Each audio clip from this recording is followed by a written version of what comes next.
बहुत प्रवीण और आप लोग देख रहे हैं आप तक टाइम्स। आप तक टाइम्स की इस खास मुलाकात में, खास पेशकश में मैं आज आपको रूबरू कराने जा रहा हूँ शाहजहांपुर के एक ऐसे व्यक्तित्व से, एक ऐसे कर्तृत्व से, एक ऐसे चिंतन, एक ऐसे दर्शन, एक ऐसे कलमकार, एक ऐसे शब्द शिल्पकार से जिसने अपनी कलम से न जाने कितने गीतों को जन्म दिया। और यही नहीं, शाहजहांपुर के साहित्यिक उर्वरा का लोहा देश में नहीं बल्कि विदेशों में भी। मैं उनसे और कुछ बातें करूं इससे पहले मैं सबसे पहले उनका स्वागत करता हूं हमारी शाहजहांपुर स्थित ऑर्डिनेंस क्लोथिंग फैक्ट्री में कार्यरत लेकिन मन प्राण से साहित्य को समर्पित एक ऐसा व्यक्तित्व जिनको शाहजहांपुर जनपद ही नहीं बल्कि साहित्यिक क्षेत्र में सरोज मिश्रा जी के नाम से जाना जाता है। तो सरोज मिश्रा जी, आपका बहुत बहुत स्वागत है हमारे आप तक टाइम्स के स्टूडियो में। जी हाँ, सरोज मिश्रा जी यूं तो कहते हैं कि होनहार विरमान के होंठ चीखने पा, बल्कि यूं कहा जाए कि पूत के पैर पालने में ही पता चलने लगते हैं। तो जैसा कि लोगों से हमने सुना है, सच क्या है सरोज जी हमको बताएंगे कि साहित्य के प्रति रुझान, साहित्य के प्रति लगाव इनका बचपन से ही था और बचपन से ही इन्होंने गीतों को सुनना, यानी जो गीतकार लोग होते थे, जो कवि लोग होते थे, उनके प्रति आकर्षित होना, जैसे एक सहज मन के प्रति एक भाव होता है कि जो जिस मूड का होता है वो उसी तरफ भागने की कोशिश करता है नहीं। तो आज हमारे बीच में सरोज मिश्रा जी हैं, है नहीं। तो आइए आपसे आपके सामने आप तक टाइम्स के खास मुलाकात में उनसे बातचीत करते हैं, उनके साहित्य साधना यानी साहित्य साधना को लेकर जो उनके संघर्ष और तमाम चीज़ें हैं नहीं, नए गीतकारों को लेकर वो क्या कहना चाहते हैं, नए गीतकारों के बारे में उनकी क्या राय है, तमाम सारे विषयों पर आज हम विस्तृत बातें करेंगे, है नहीं। तो सरोज मिश्रा जी, आपका एक बार फिर बहुत बहुत स्वागत है, बहुत बहुत इस्तकबाल, बहुत बहुत खैर मकदम है हमारे आप तक टाइम्स के। आपने हमें अवसर दिया इसके लिए आप सरोज मिश्रा जी, सबसे पहले तो मुझे आप ये बताएं कि ये मतलब जो है कि आपके अंदर कोई कवि छिपा हुआ है, कोई साहित्यकार छिपा हुआ है, ये इसकी अनुभूति आपको? ये बहुत पुरानी घटना है और मुझे खुद भी ये अंदाजा नहीं था। एक हमारे मित्र थे, उनकी बहन की शादी, और शायद हम तब हाई स्कूल हमने किया नहीं था या तो 9th में थे, या ये भी हो सकता है कि 8th में। तो उनका विवाह का कार्यक्रम था, उनको आमंत्रित किया, हमारा बड़ा बहुत अमीर मित्र थे। तो उनकी बहन का शादी समारोह चल रहा था, जयमाल का नाम, और हम वहाँ बैठे। शादी के विषय में बहुत कुछ हमें परिचय नहीं था कि क्या विवाह होता क्या है, क्योंकि परिवार में हम सबसे बड़े हैं, हमारे से पहले किसी की शादी हुई नहीं थी। तो हाँ, ये पता था कि शादी ऐसे होती है और ये मोटी मोटी जानकारियाँ। तो उसमें एक कोई जो है जो नवदंपति होते हैं उनके बीच में एक पहली रात भी होती है, ये कानों में सुनाई दिया। तो हमने एक गीत वहीं लिखा और वो मेरे जीवन का पहला गीत था कि, और उसका गीत का मुखड़ा कुछ ऐसा था कि मिलन की प्रथम रात थी, सरिताओं का सरोज जी, मैं आपको रोकना चाहूँगा, यानी कि जब आपने कहा कि वो आपका पहला गीत था, यानी तो हम बातचीत को आगे बढ़ाएं तो क्यों ना सबसे पहले हम अपने श्रोताओं को वो गीत भी सुनवा दें। नहीं, वो जितना भी याद है, नहीं मैं ये नहीं कर रहा हूँ। देखिए, कई बार होता है कि जिसने बहुत सारे गीतों को लिखा हुआ है, बहुत सारे गीतों को अपनी कलम से जन्म दिया है, तो ये जाहिर सी बात है कि सारे गीत उसको याद हो, ये जरूरी नहीं है।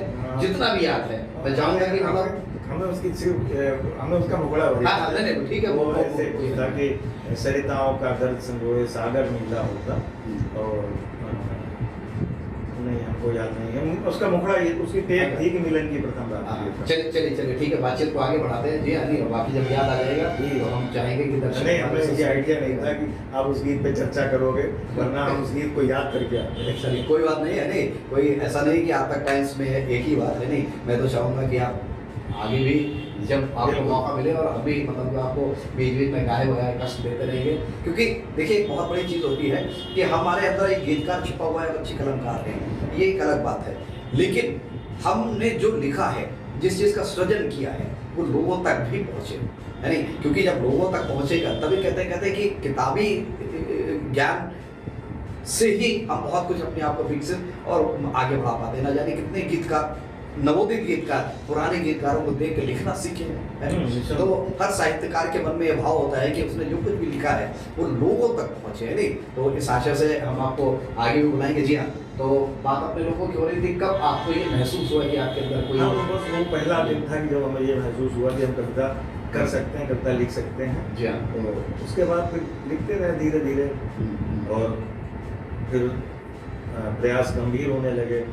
तो ये बड़े लोग थे उस समय, दादा राय बहादुर विकल थे, विद्रोही जी थे,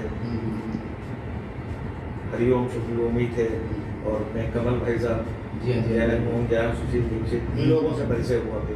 तो फिर गोष्ठियों में भी जाने लगे, और फिर हमारे यहाँ भी गोष्ठी होने लगी। तो उसमें ये हमारे राज बहादुर विकल जी थे, वो हमारा एक गीत था कि ढूंढ ना होगा मतिर संकेत देते बोझों को, बीत जाए पूर्णिमा की रात ये संभव नहीं। इस पर बड़ी हमारी पीठ ठोकते थे, और बार बार हमसे कहते थे मुआ वो वाला गीत सुन। तो हम अक्सर उनको सुनाया करते थे। हाँ, तब से और अब तक एक अंतर हुआ कि तब हम साहित्यिक हिंदी में लिखने का प्रयास किया करते थे। कठिन शब्दावली कठिन थी, जो कि धीरे धीरे, अच्छा एक बहुत पुरानी बात है, मैं ऋणी हूँ उस बात के लिए। डॉक्टर विष्णु सक्सेना हमारे बहुत, मतलब मित्र को नहीं कहूँगा, वो मुझे अपने भाई की समान प्रेम करते हैं। तो 2011-12 की बात है, उनसे हमारी मुलाकात, वो पहली मुलाकात थी, लेकिन फेसबुक के माध्यम से घनिष्ठता बढ़ चुकी।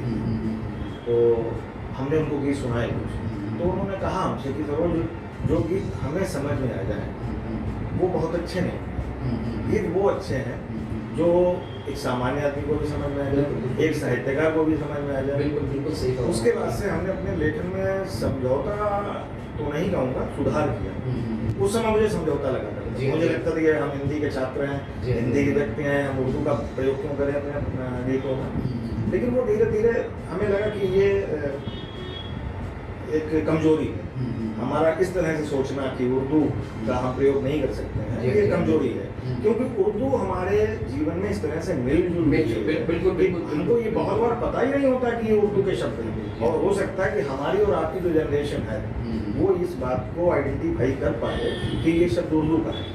किंतु आज की जो वर्तमान जनरेशन है उसको तो ये पता ही नहीं है कि ये उर्दू का शब्द है या हिंदी का शब्द। बिल्कुल सही। तो वो शब्द जो गीत की शैली में फिट होते हों, जो भाव में, भूमिका में फिट हो रहे हैं, अब उनको हमें प्रयोग करने से कोई परहेज नहीं है, और हम सरल शब्दों का प्रयोग हमें लगता है करा जाना चाहिए, और वही मैं करता हूँ। नहीं, बिल्कुल आप सही कह रहे हैं। यानी इस क्रम में हमें भी एक बार याद आ रहा है, हमारे यहाँ एक पर्सनल डिबेट हुआ करते थे एस के पार्टी, तो हमारी थोड़ी सी अंग्रेजी मतलब बहुत अच्छी है, इतनी अच्छी है कि हमें खुद अपनी समझ में नहीं आता है नहीं। तो एक बार हम उनके पास लेटर लेकर पहुँचे, मैंने कहा साहब एक बार उनको चूँकि बाहर भेजना तो देख लीजिए कहीं कोई ग्रामेटिकल कोई मिस्टेक ना हो।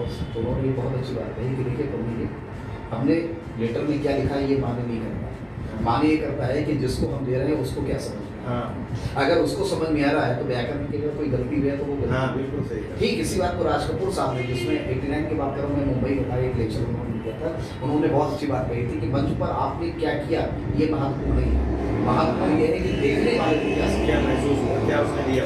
अच्छा सरोज जी, मैं एक छोटी सी और जानना ही चाहूँगा बात, क्योंकि एक समय था कवि सम्मेलनों का दौर था, पूरी रात हुआ जी। उसके बाद एक दौर ऐसा आया कि लगा कि जैसे विराम सा नहीं, आप भी महसूस करते हैं, क्योंकि मैं मूलतः मतलब रंगकर भी हूँ, साहित्य से तो उतना ही नाता है जितना रंगकर में आवश्यक होता है, और बाकी आप जैसे लोगों का आशीर्वाद मिल जाता है तो थोड़ा बहुत उस तरफ भी चल पड़ा है नहीं। तो और फिर से मतलब जो है आज मैं देख रहा हूँ कि फिर से हालांकि सोशल मीडिया, इलेक्ट्रॉनिक मीडिया वगैरह तो सारे चैनल्स वगैरह, लेकिन फिर भी मैं देख रहा हूँ कि लोगों के अंदर साहित्य और कविता सुनने की ललक और चाहत जगी है। क्या इसकी वजह, मतलब ये बीच में जो गैप हुआ उसकी क्या वजह? जहाँ तक मेरी समझ है, अच्छा एक चीज़ हम आपको स्पष्ट करते हैं कि हम वाचिक परंपरा में हमारा बहुत ज़्यादा दखल नहीं रहा है। हमारा यद्यपि हम भी मंचों पे जाते हैं, लेकिन हमारे लिमिटेड है कार्यक्रम।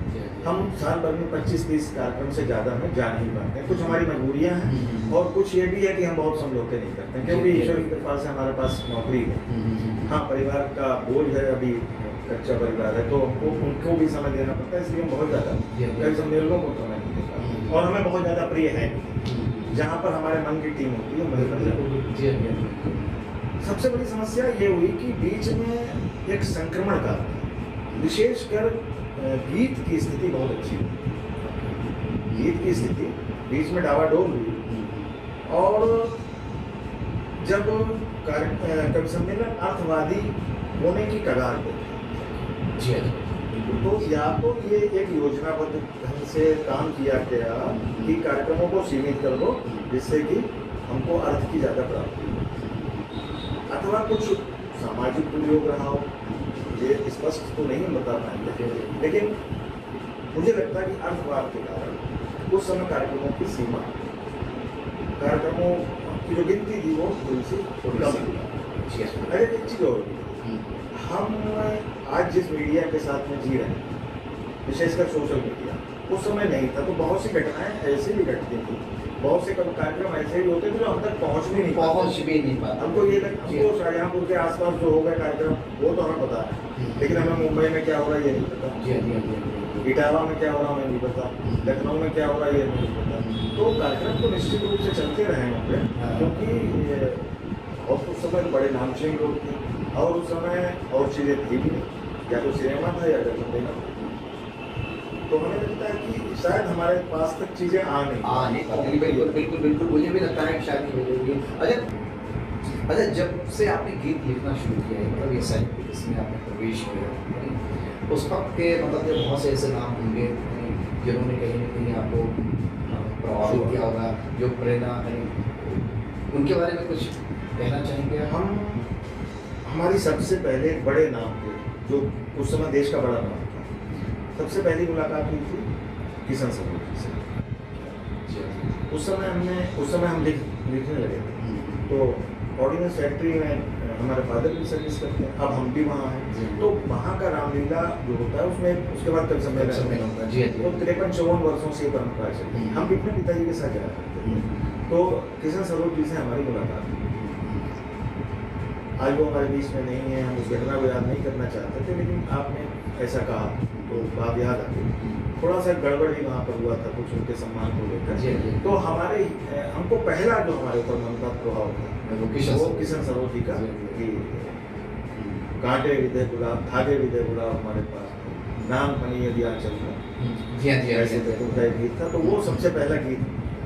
फिर उसके बाद में हमारे पसंदीदा गीतकार में राजेंद्र जी, उनका हमें बहुत स्नेह प्राप्त हुआ, और दुर्भाग्य है कि ना राजेंद्र भैया है और किशन सरोज जी। राजेंद्र भैया तो इतना प्यार करते थे, हम आपको बता नहीं सकते। कई बार तो हमें घटना याद आती, उन्होंने एक बार हमको सहारनपुर बुलाया। अच्छा, एक कवि सम्मेलन था, अभी नाम याद आ जाएगा, हरियाणा में है रोहतक में एक कार्यक्रम था, वहाँ पर हमें बुलाया और हमको फोन किया, बोले इस तारीख को कार्यक्रम आ जाना, ऐसा करना तुम सहारनपुर आ जाना। सहारनपुर से हमारी गाड़ी के साथ चली, हम लोग गए, सहारनपुर पहुँचे, सवेरे भाभी ने हमें बढ़िया से नाश्ता कराया, गाड़ी से चले गए रोहतक में कार्यक्रम पढ़ा। कार्यक्रम पढ़ने के बाद में हमारा जो पेमेंट था वो उन्होंने राजेंद्र भाई साहब को दे दिया, डॉक्टर पूनिया में। तो रास्ते में चले, गाड़ी में से लिफाफा निकाला अपना गिना पहले, फिर हमारा गिना, तो हमारे में उनको रुपए कम मिलते।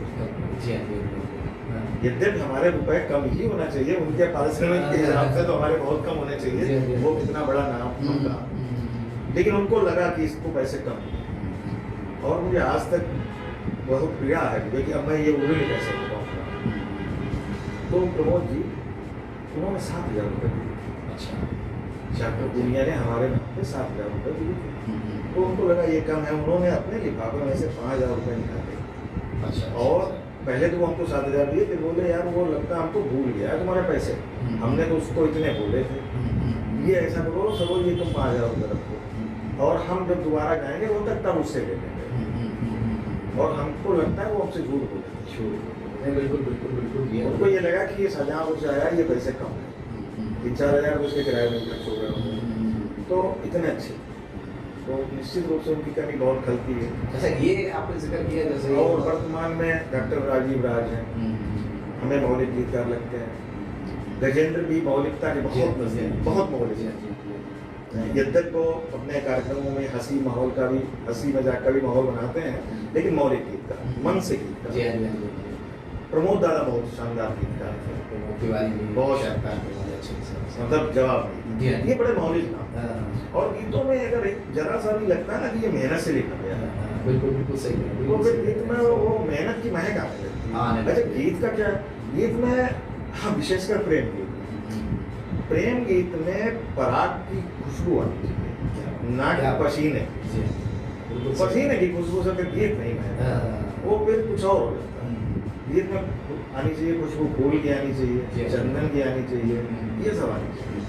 तो जो आप श्रम से लिखोगे तो पसीने की महक आएगी, फिर उसका सोंधा बनेगा।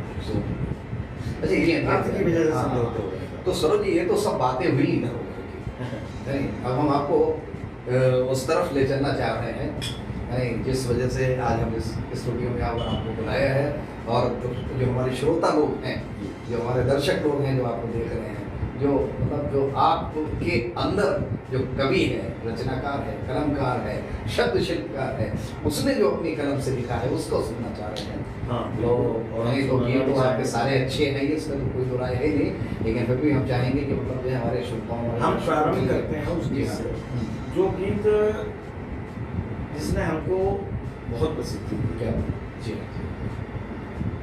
गीत का मुखड़ा है, नैनों में दो नयन सलोने, क्या तन में मन मजबूर रखा है।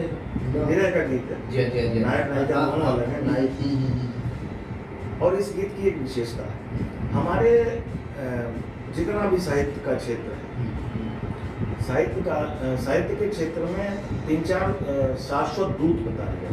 जी नदी, बादल, चंद्रमा, ये सब शाश्वत डाकिये हैं। बिल्कुल सही बात। तो हमने भी शाश्वत डाकियों का प्रयोग करा, और पूरे गीत का भूमिका ये है कि नायक नायिका दूर हैं, और वो नायक अपनी विरह वेदना कहता है, और 2-3 माध्यमों से अपनी खबर कहना चाहता है। कुल मिला के गीत का इतना है कि नैनों में दो नयन सलोने, तन में मन मजबूर रखा है। नैनों में दो नयन सलोने, तन में मन मजबूर रखा है। चांदी की डिबिया में अब भी चुटकी भर सिंदूर रखा है। चांदी की डिबिया में अब भी चुटकी भर सिंदूर रखा है। अब वो अपनी बात, ये तो हो गई वर्तमान स्थिति उसकी, क्या अब वो कहना चाहता है कि जाओ और वहां कहो। पहला संदेश वो चंद्रमा कहना चाहता है कि चंदा तुम तो सैलानी हो, चंदा तुम तो सैलानी हो, गांव गली शहरों तक जाते जाते ही बस नहीं खबर भी सबकी सबको हो पहुंचा। और तुमसे है मनुहार की अगली, तुमसे है मनुहार की अगली तिथि जब प्रिय की नगरी जाना। मेरा एक संदेशा उनको दबे पाँव घर तक दे। क्या बात है। अब संदेशा देने को तो कह दिया, लेकिन वो पहुंचे कैसे, प्रियतमा को जाने कैसे, दुविधा है। मेरा एक संदेशा उनको दबे पाँव घर तक दे आना। दुविधा है घर तक, दुविधा है कैसे पहुँचोगे, दुविधा है कैसे पहुँचोगे। चलो तनिक अनुमान बता दूं, रंग रूप से घर बाहर तक हर पक्की पहचान बता दूं। अब पहचान देखिए कि दरवाजे पर सजी रंगोली, दरवाजे पर सजी रंगोली, घर अंबर सा झिलमिल होगा और तुमसे ज्यादा गोरी होगी। दाग नहीं, दाग नहीं, तुमसे ज्यादा गोरी होगी, तुमसे ज्यादा गोरी होगी। दाग नहीं काला तिल होगा, दाग नहीं काला तिल होगा। कहना जो कसमें खाई थी रख कर हाथ हथेली पर, कहना जो कसमें खाई थी रख कर हाथ हथेली पर। कसमें केवल तुम भूले हो, मुझमें हर दस्तूर रखा है। चांदी की डिबिया में अब भी चुटकी भर सिंदूर क्या बात है। ये गीत बड़ा है, 3 बंद का है, और मगर यही पढ़ेंगे तो फिर ज़्यादा और कुछ नहीं पढ़ पाएंगे। अच्छा सरोज जी, मतलब शुरुआती दौर जो आपका था, जब आपने नया नया कदम रखा था, कुछ उसके बारे में आप हम चाहेंगे कि आप चर्चा करें कि कब से मतलब जो है लिखना शुरू किया, और मतलब जो है अभी तक आप कितने गीत लिख चुके हैं? प्रमोद जी, हमारा एक हमेशा मानना, हम गीतों में रिपीटिशन से बचते हैं। जी हाँ।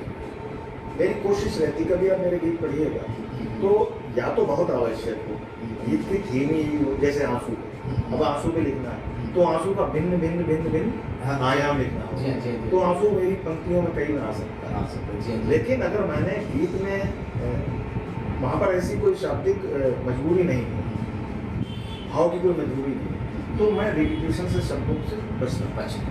अगर एक शब्द प्रयोग हो गया तो कोशिश करूँगा क्रिया तो प्रयोग होगी, लेकिन कोई इस तरह के शब्द प्रयोग नहीं करूँगा। हमें बहुत गीत नहीं लिखे हैं, हमारे गीत अब तक करीब 500 नहीं हुए हैं अभी, लेकिन 400 से नहीं, ये 500 नहीं हुए, 400 500 गीत, एक गीत लिखना मुश्किल है, यानी तो ये आपकी गीत यात्रा है, साहित्य यात्रा है, यानी जिसने 500 400 जो भी है वो गीतों को जन्म दिया है, नहीं दिया।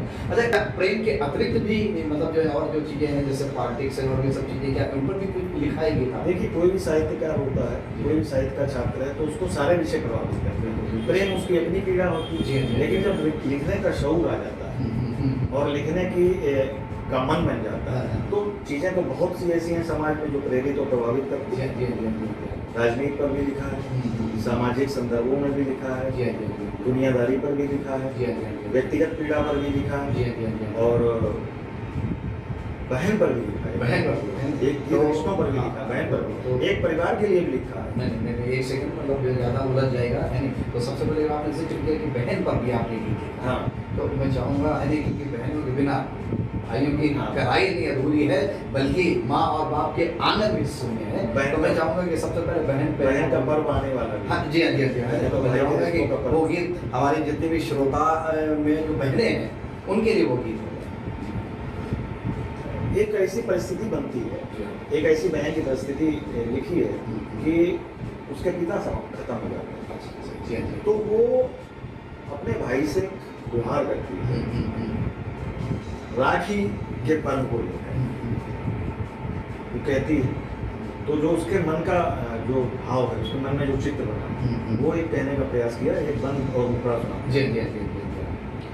नेग न देना भैया मुझको, नेग न देना भैया मुझको, ना देना ब्यूहार मुझे, नेग न देना भैया मुझको, ना देना ब्यूहार मुझे, हीरे मोती सोना चांदी ना महंगे उपहार मुझे, और नेह भरे जब धागे बांधूं, नेह भरे जब धागे बांधूं, भैया तेरी कलाई पर जुग जुग साथ रहोगे मेरे, वचन मुझे ये भाई देना। ओ बहुत करे मन भैया तेरी, बहुत करे मन भैया तेरी, कमाई से एक पाई। क्या बात, बहुत करे मन भैया तेरी, कमाई से एक पाई देना। और इसका एक बंद भी सुनिए। जी जी जी। वो अपनी पीड़ा पूरी कहती है कि तुम जिस आंगन के चंदन हो, कली बही ये भी मुस्काई, खेले कूदे साथ साथ हम, पढ़े साथ में करी लड़ाई, और जग बंधन से बंधे थे बापू, मुझको किया पराया लेके। अब हमने क्या किया? जग बंधन से बंधे थे बापू, मुझको किया पराया लेकिन, जनकपुरी से पंचवटी तक के भी कुल की रीति। क्या बात है, क्या बात है, क्या बात है, क्या बात है। मायके जनकपुरी से पंचवटी। फिर भी कुल की रीत निहारी, और ममता छूटी थी हर छूटा। क्या बात, वो ये पीड़ा है कि ममता छूटी थी हर छूटा, छूटी गुड़िया सोनू माया। उसकी सब सहेलियां हैं। जी जी जी। ममता छूटी थी हर छूटा, वहाँ भी छूटी ममता छूटी थी हर छूटा, छूटी गुड़िया सोनू माया। बाबुल जब से स्वर्ग सिधारे, तुझ में देखी उनकी छाया। और आए जब त्योहार तीज तक, एक अर्ज तुमसे है भैया, बुलवा लेना पी हर चाहे, अगले रोज विदाई। क्या बात, क्या बात। अंक भींच कर मुझे विदा में, माथा चूम मिठाई देना। क्या बात। बहुत करे मन भैया तेरी, कमाई से पाई। क्या बात। छोटी छोटी मांग है उसकी, सिर्फ इसलिए कि एक रिश्ता चलता है। चलता है जी जी। रिश्तों में बंधी हुई वो महिला जो बहन, ये बढ़िया है। ये मार्मिक गीत है पूरा, फिर कभी सुनाएंगे आपको। तो ये मार्मिक गीत हो गया। अब चूंकि राजनीति का भी आपने जिक्र किया, शायद कुछ राजनीति पर भी लिखा है नहीं, तो चूंकि राजनीति तो वैसे आजकल बड़ी गरमाई हुई है यानी बंगाल में हमारी ममता बनर्जी हैं, तो उत्तर प्रदेश में इसमें ये वो पंचायत के जो चुनाव हो रहे हैं नहीं, तो मुझे लगता है कि मौजूद वो भी रहेगी, वो भी हमारे श्रोता सुन लें। राजनीति का एक सबसे बड़ा ढोंग है जी। वो ये ढोंग है कि आपको खूब बताया जाता है कि हम आपको ये देंगे, हम आपको वो देंगे, दिया कुछ नहीं। बहुत बार ये कहा जाता है कि तुम तो पैदा ही हुए समाज की सेवा के लिए। कभी से क्या कहेंगे, सब साहित्यकार हो, तुम्हें पैसे की क्या जरूरत, तुम किसान के बेटे हो, तुम्हें तो फौज में भर्ती होना, तुम्हें पैसे की क्या जरूरत। मतलब एक विशेष वर्ग जो है सामान्य वर्गों को एक सीख देता है कि तुम ये करो, तुम ये करो, तुम ये करो, तुम्हारा तो धर्म है ये। राज धर्म क्या है इसकी परवाह नहीं है। तो इस पर एक गीत लिखा था जी हाँ। हम इसके दो बंद सुनाएंगे, क्योंकि जो इसका सबसे बढ़िया आपको लगता है हिस्सा वो अगर एक बंद सुनाएंगे तो आएगा। नहीं, बिल्कुल बिल्कुल बिल्कुल, हम तो चाहेंगे आप पूरा चीज सुनाएं, लेकिन यही कि आप अपनी सुविधा के घर में उनके उजला सूरज, गाँव हमारे घना कुहासा। क्या बात। घर में उनके उजला सूरज, गाँव हमारे घना कुहासा। रूठी नींदें, पीड़ित सपने, खंड खंड जीवन परिभाषा। देता रहता फिर भी आशा, मन करता है जब तमाशा। क्या बात। इसमें मन को उनसे जोड़ दिया। जी जी जी। जैसे मन जैसे झूठ बोलता है, बिल्कुल बिल्कुल जी जी। देता रहता फिर भी आशा, मन करता है जब तमाशा। तुम तो पीड़ा के गायक हो, सुख तुमको भरमाएंगे। तुम तो पीड़ा के गाने वाले लोग हो, तुम जनता की पीड़ा रहो, तुम्हें अगर सुख दे दिया तो तुम कैसे गा पाओगे। यहाँ पे रहो कि तुम तो पीड़ा के गायक हो, सुख तुमको भरमाएंगे। आयु फूल की छोटी कांटे, जीवन भर सहलाएंगे। फूल नहीं मिलेगा तुम्हें कांटा दिया जाएगा, झड़ जाएगा। हमारे साथ रहेगा कि तुम तो पीड़ा के गायक हो, सुख तुमको भरमाएंगे। आयु फूल की छोटी कांटे, जीवन भर सहलाएंगे। और पतझड़ को बगिया का माली, पतझड़ को बगिया का माली, देता रहा यही एक झांसा।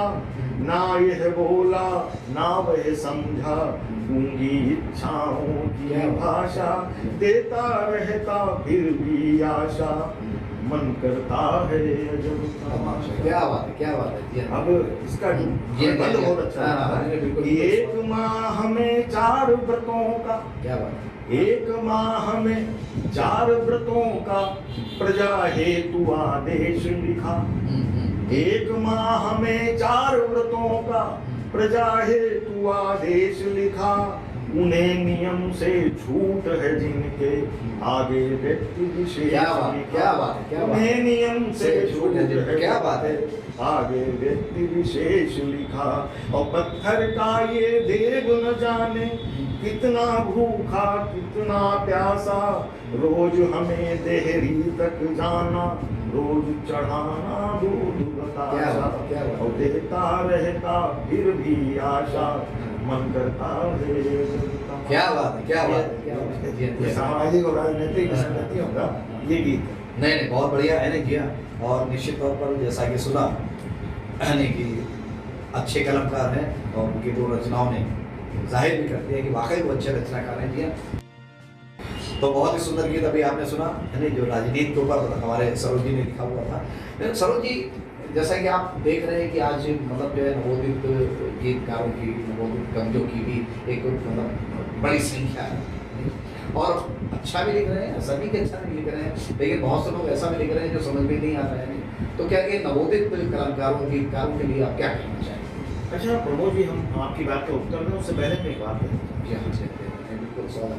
बहुत बार हमने ये देखा है कि आपस में लोग चर्चा करते हैं, या फेसबुक पर भी बहुत बार हमने देखा है, एक शब्द प्रयोग करते हैं,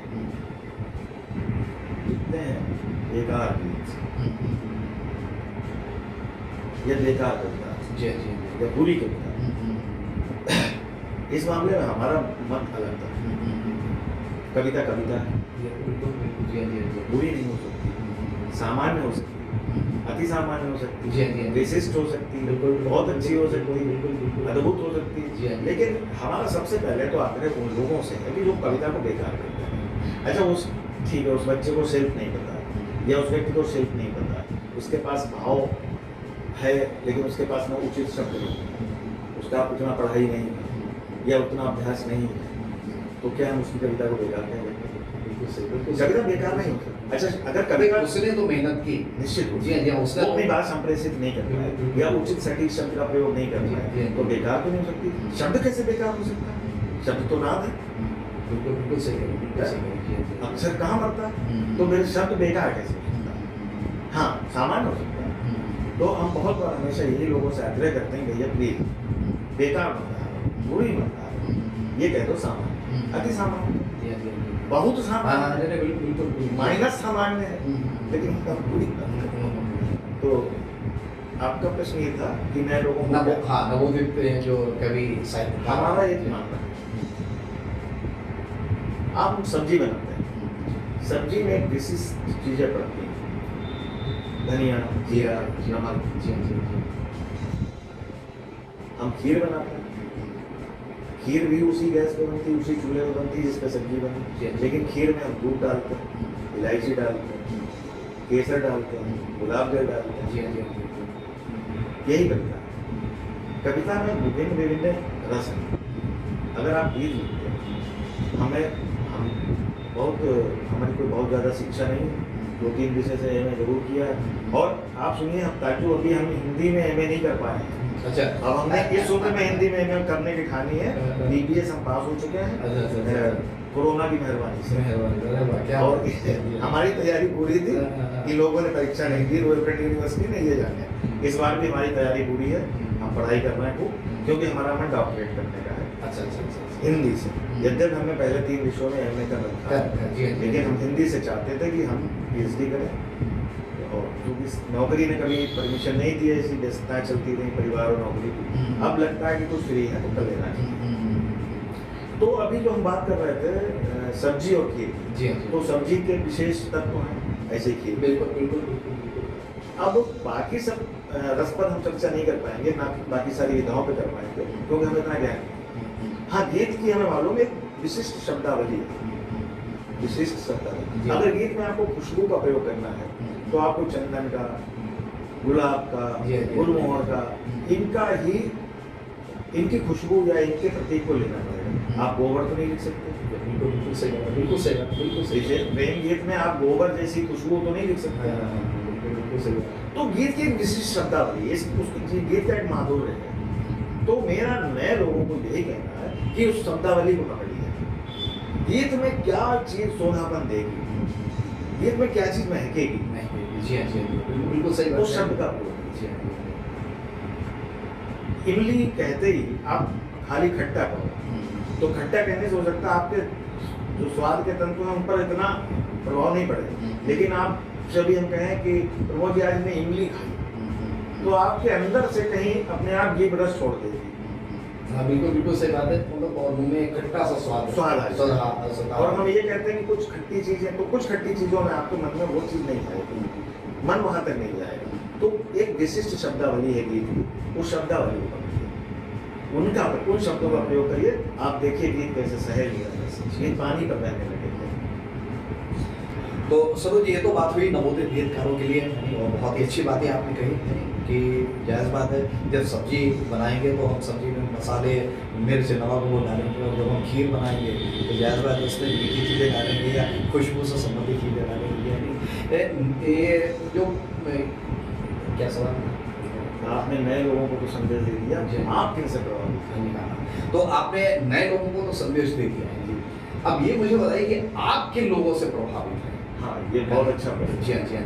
ये प्रश्न आपने प्रारंभ में किया था, लेकिन शायद आज बात अधूरी हो। नहीं, अपने लोग दूसरे ट्रैक पे। हाँ, तो हमने कहा कि सबसे पहले तो प्रभावित हुए थे किशन स्वरूप जी। जी हाँ, जी। उसके बाद जो पढ़ा है, तो मुझे रमानाथ अवस्थी मेरे हृदय में कहीं विरासते हैं, शिशुपाल निर्धन जी, राम अवतार त्यागी जी, भारत भूषण जी, ये नाम हमें बहुत आंदोलित करते हैं। गोदीनाथ मिश्र, कुछ एक नाम है, हो सकता है कुछ हमारे दिमाग से निकल रहे हैं, मतलब जिन लोगों ने हमको बहुत प्रभावित किया। नीरज जी भी बहुत अच्छे लगते थे, लेकिन नीरज जी का उतना प्रभाव हम पर नहीं, इन लोगों का प्रभाव हम पर हमें ज़्यादा निश्चित रूप से नीरज जी बहुत बड़े गीतकार हैं, देश के बहुत बड़े गीतकार हैं, क्योंकि थे कह नहीं सकते, क्योंकि गीत कभी मरते नहीं, और अगर कुछ उसका घूम रहा है तो फिर उसको ये तो कह ही नहीं सकते। हम थे, वो आज भी हैं, हमारे सबके साथ हैं, उनका आशीष हम सबके साथ है। लेकिन मैं प्रभावित जो 4-5 नाम मैंने लिए हैं, सब बहुत पसंद है। तो सरोज, ये तो आपने जानकारी दी कि किन किन लोगों से आप प्रभावित रहे हैं। मुझे लगता है ये तो बड़ी स्वाभाविक सी बात है कि हम जिन लोगों से प्रभावित होते हैं, तो उनके जो गीत लिखने के तरीके हैं, उनकी जो भावनाओं को संप्रेषित शब्दों के माध्यम से संप्रेषित करने के तरीके हैं, वो कहीं न कहीं हाँ, वो हमारे छाया पड़ती है।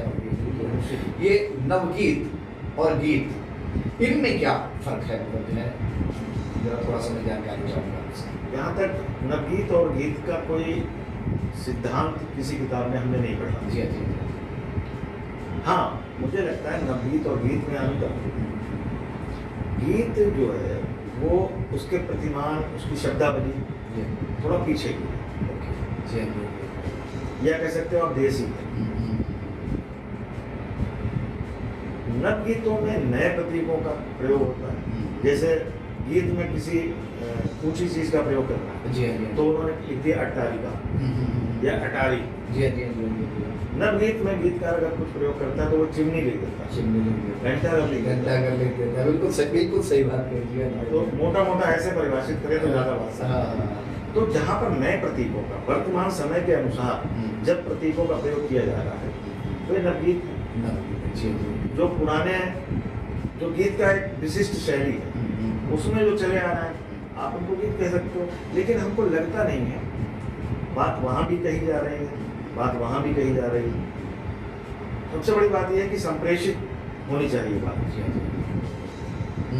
बिल्कुल सही बात कि हम जो कहना चाह रहे हैं वो जा रही, वो लोगों तक पहुंच रहा है, तो इसका मतलब जो है हमारा जो है हम सही तरफ जा रहे हैं, हमने जो लिखा है वो बिल्कुल सही चीज़ है। लेकिन हमारा ये मानना हमेशा है कि गीत की एक विशिष्ट शब्दावली है, उस शब्दावली से बाहर निकलकर कुछ भी आप लिखो, कहने वो आप कह दो उसको गीत है या कुछ है, लेकिन हमें नहीं लगता कि मेरा मन नहीं, मतलब हम तो बहुत छोटे थे, अभी हम साहित्य की कक्षा के पहली कक्षा के अंतिम बेंच के छात्र हैं, हमारा राइट नहीं बनता, हमारा अधिकार नहीं बनता उंगली उठाने का, लेकिन मुझे अपना कहने का तो अधिकार है, क्योंकि अगर हम अपना मूल्यांकन नहीं करेंगे तो दुनिया हमारा मूल्यांकन नहीं करेगी, ये हमारा हमेशा तर्क रहा है। जी हाँ, बिल्कुल सही बात। अब इसको आप अहम कह सकते हो, स्वाभिमान कह सकते हो, घमंड कह सकते हो, मैं इसको स्वाभिमान कहता हूँ। ये अगर मैं स्व मूल्यांकन नहीं कर सकता तो मेरा मूल्यांकन कोई नहीं करेगा। तो लेकिन गीत की एक विशिष्ट शब्दावली है, गीत उसका होना चाहिए। बिल्कुल सही बात है। तो सरोज जी, एक हाई स्कूल में हमने पढ़ा था कि शब्द दर शब्द नए शब्दों को जन्म देते हैं, यानी तो आज जैसे कर्मकार, आज जैसे साहित्यकार से बात करने की अगर ये बैठा जाए तो 2-4 घंटे तो क्या, 2-4 दिन और 2-4 महीने कम है, नहीं किया। लेकिन चूँकि ये सिलसिला बराबर चलता रहेगा, नहीं तो आज आपने जो हमारे स्टूडियो में आके हम लोगों को जो बेशकीमती साहित्य, गीत और कविता के बारे में जानकारी दी और ये नहीं कि आपने अपने गीतों से रूबरू कराया, है नहीं। इससे पहले कि हम आपसे विदा लें, मैं चाहता हूँ कि कोई एक गीत जो आपको सबसे अच्छा लगता है या जो आप आज इस मंच से हमारे श्रोताओं और दर्शकों के लिए साझा। अभी आपने नवगीत की बात की। जी हाँ, जी हाँ। नवगीत के पास पहुंचता हुआ एक गीत जी हाँ, जी हाँ। तो वो गीत नवगीत के पास पहुंचता हुआ गीत है। उसमें प्रतीक जो है पुराने भी हैं और नए प्रतीक हैं उसमें। वो लगेगा आपको कि इसको नवगीत भी कह सकते हैं, गीत भी कह सकते हैं। और ये गीत मंची व्यवस्था के लिए बड़ा अच्छा है।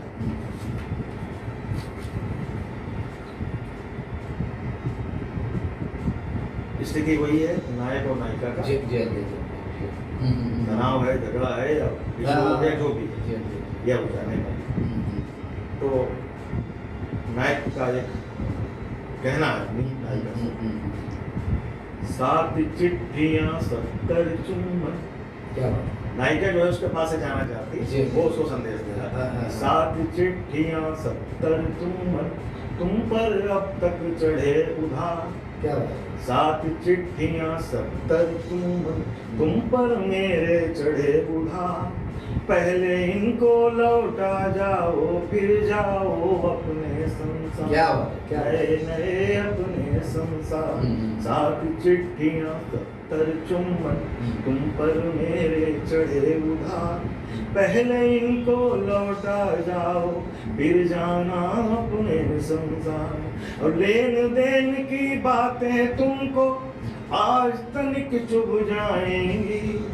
लेन देन की बातें तुमको आज तनिक चुभ जाएंगी।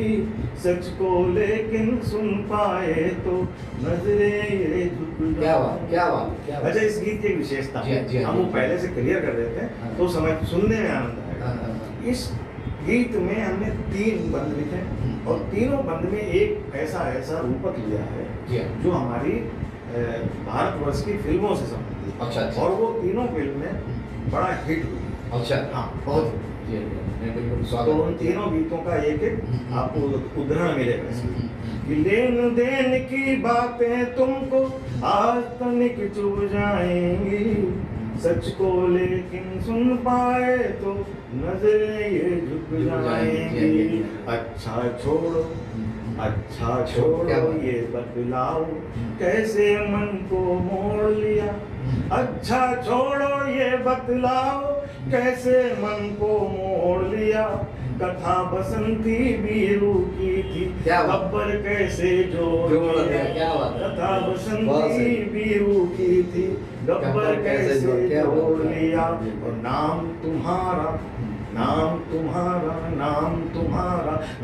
तुम्हारा बहुत बड़ा है, बड़ा तुम्हारा कारोबार। होंगे लाखों लाख तुम्हारे, पर मेरे भी कई है। क्या बात है, क्या बात। चिट्ठियां 70 चुम्बन, तुम पर मेरे चढ़े उधार। फिर अगला बंद है कि यार तुम हमसे कह रहे हो कि हम जा रहे हैं तो हमारा उधार दे दो। अब बीच में हुआ क्या था कि उंगली उसी की पकड़ी जाती जिसने हाथ बढ़ाया हो। क्या बात। उंगली उसी की पकड़ी जाती जिसने हाथ बढ़ाया हो। अब करते हो द्वार बंद जब मंदेरी चढ़वाया हो। क्या बात। अब करते हो द्वार बंद जब मंदेरी चढ़वाया हो। अब करते हो द्वार बंद जब मंदेरी चढ़ आया हो। जब चाहोगे कह दोगे क्या, तेरा मेरा मेल नहीं। जब चाहोगे कह दोगे क्या, तेरा मेरा मेल नहीं। यार प्यार ये जीवन भर का 2 घड़ियों का खेल नहीं। यार प्यार ये जीवन भर का 2 घड़ियों का खेल नहीं। मत समझो तुम खुद को माझी, क्या बात है। मत समझो तुम खुद को माझी, मत समझो खुद को पतवार। क्या बात है। मत समझो तुम खुद को माझी, मत समझो तुम खुद को माझी, मत समझो खुद को पतवार। चंदा गुंजा के बिन भी ये चंदन कर जाएगा नदिया पार। क्या बात। 7 चिट्ठियां 70 चुंबन तुम पर मेरे चढ़े उधार। पहले इनको लौटा जाओ फिर जाना अपने संसार। इसका अंतिम मंत्र है। जी। इसके बाद भी वो देखो अभी बेचारा कह रहा है वापस आ जाओ। हमारा नायक अब भी कह रहा जी। कि नदी अगर बहकी तो बादल आवारा हो जाएगा। क्या बात है। नदी अगर बहकी तो बादल आवारा हो जाएगा। करे बगावत बाती तो फिर उजियारा हो जाएगा। नदी अगर बहकी तो बादल आवारा हो जाएगा। करे बगावत बाती तो फिर उजियारा हो जाएगा। तो तुम मुझको संबंधों के अंक गणित को पढ़ने दो। तय था अपना 7 जन्म का 1 जन्म ही बढ़ने दो। तय था अपना 7 जन्म का 1 जन्म ही बढ़ने दो। गीत मिलन का वही पुराना, गीत मिलन का वही पुराना। आओ गाएं 100 बार। फिर से कमरा बंद करें हम, फिर से चाबी को दें यार। 7 चिट्ठियां 70 चुंबन तुम पर मेरे चढ़े उधार। चलो माफ कर दिया उधार, चलो माफ कर दिया उधार। चलो माफ कर दिया उधार, मैंने किया।